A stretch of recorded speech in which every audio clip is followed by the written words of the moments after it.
Pour répondre un peu à votre question, je me suis rendu compte que aucun livre complet n'avait été écrit sur les ressources minières de l'Afrique et je trouvais ça anormal. C'est ce qui m'a motivé à écrire ces deux livres, L'Afrique, un continent aux ressources minières exceptionnelles et l'Afrique, l'ultime réserve pétrolière du monde face à la transition énergétique.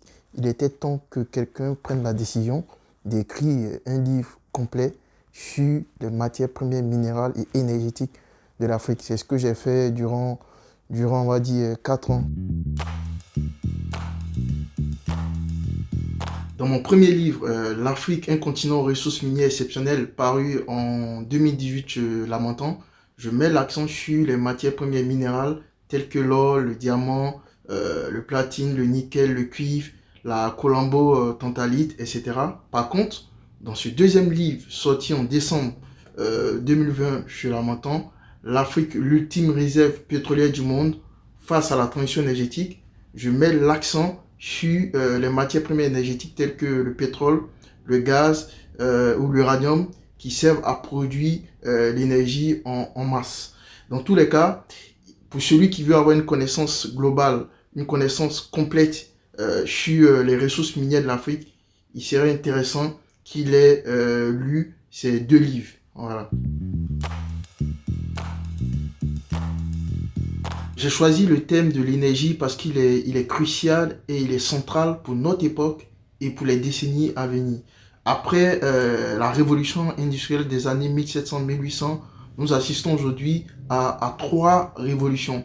La révolution du numérique, la révolution démographique et nous assistons ici à une révolution dans notre façon de produire de l'énergie. Alors, notre façon de produire de l'énergie fait tout simplement allusion à la transition énergétique, c'est-à-dire remplacer progressivement les énergies polluantes par des énergies non polluantes. Et il se trouve que l'Afrique est au centre de ces trois révolutions auxquelles nous assistons en ce moment. Dans la révolution numérique, l'Afrique a un rôle essentiel et primordial parce que dans son sous-sol, elle détient des matières premières stratégiques telles que le coltan, l'or, le cuivre, qui sont utiles dans l'élaboration des cartes mères des ordinateurs. Elle détient aussi dans son sous-sol du lithium, du cobalt, qui vont servir à la confection des batteries des voitures, des batteries des téléphones portables.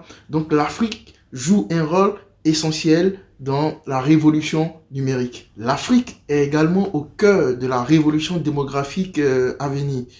Selon les estimations, la population africaine est estimée actuellement, c'est-à-dire en 2020, à 1,3 milliard d'habitants. Dans 30 ans, donc en 2050, cette population va doubler et atteindra 2,5 milliards d'habitants. Pour certains, cette démographie galopante peut être un problème, tandis que pour d'autres, cette croissance peut être un véritable atout pour le développement de l'Afrique. Dans tous les cas, ce qu'il faut retenir, c'est que l'Afrique est une pièce centrale de la révolution démographique à venir. L'Afrique a également son mot à dire dans la transition énergétique. Vous savez que c'est le continent qui reçoit le plus de rayons lumineux venant du soleil. Or, l'énergie solaire aujourd'hui compte à un pourcentage non négligeable dans la transition énergétique. Tout le monde fonde ses espoirs sur la production d'énergie solaire dans la révolution énergétique à laquelle nous assistons.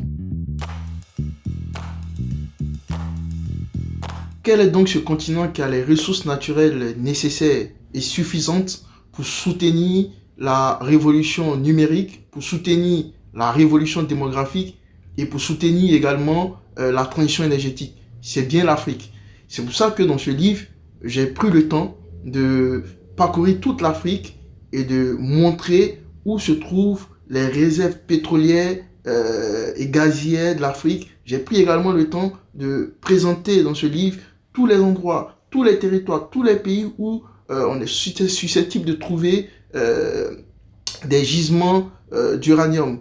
J'ai pris aussi le temps de démontrer à la face du monde que l'Afrique peut jouer un rôle central dans la transition énergétique que nous appelons de tous nos voeux. Je reste convaincu que pour renforcer son rôle dans l'économie mondiale de demain, l'Afrique doit transformer ses matières premières, minérales et énergétiques. Pendant 100 ans, elle s'est contentée de vendre ses matières premières à l'état brut.